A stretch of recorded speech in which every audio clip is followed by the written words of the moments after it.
What's up everyone, Willy Apple here, and today Apple has released the 4th beta of iOS 18, and in this video I'll be showing you what is new inside the software.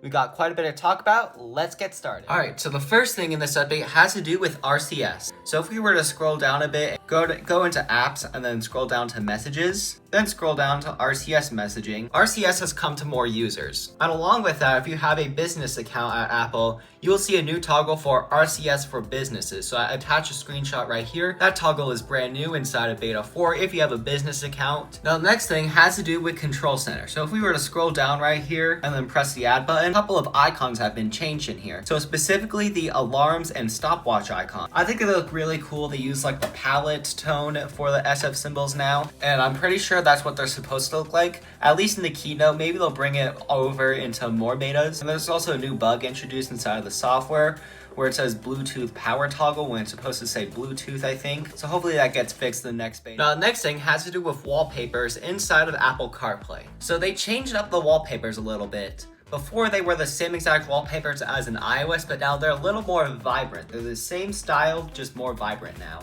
And I'm not sure about this change. I would rather if we got just the normal iOS 18 wallpapers, but we'll have to see and wait if we get those or not. Now, next thing has to do with the iPhone storage settings. So if we were to go inside of settings, general, and then storage, you're gonna see that now it says iPhone storage. Before I would just say storage, but I think it makes it a little more obvious on what it actually is. And also while we're in here, they also changed the name of AirPlay and Handoff.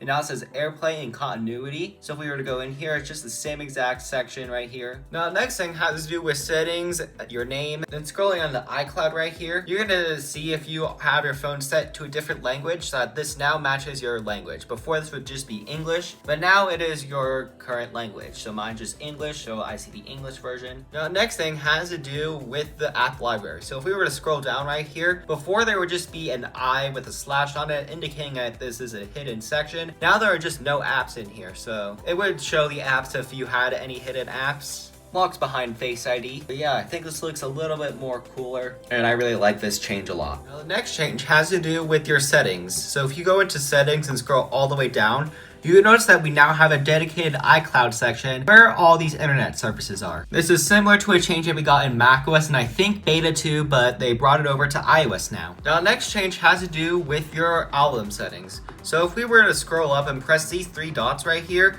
you're gonna see we now have numbers indicating how many there are right here. So if there were inside of a summary, it would show the summary amount, but I think since all of them are pretty much different, I think it just does not separate them at all. So you show a number now indicating how many are in the album. Now next change has to do with widgets that do not support tinting. So if you see I have a GitHub widget, this used to just be my white theme, but now it's just completely green. So it just overrides everything, same with my subscriber counter. Widgets that do support tinting hit how I would want it to. Kind of interesting that Apple reverted this change. I think they looked perfectly fine, but I guess Apple wants to leave it up to the developer on how they will support this feature. Now that's everything I could find in this latest beta of iOS 18. Now let me know what you think about this latest beta down in the comments down below. Now what is next for Apple? So I would say we can get beta 5 as soon as next week. I would say here on the 30th is when we'll probably get it. Now another thing Apple could do is that they could release the next beta in 2 weeks. So August 5th we could get the next beta as well. This is just purely speculation. I'm not sure when Apple will be releasing it, but I would say most likely we'll get the next beta on the 30th right here. And overall this beta feels a lot smoother than the last beta. In fact, some people's Geekbench scores say that this beta is a lot better. But yeah, thanks for watching. Comment, like, subscribe, share this video with your friends, and I'll see you in my next video. Bye!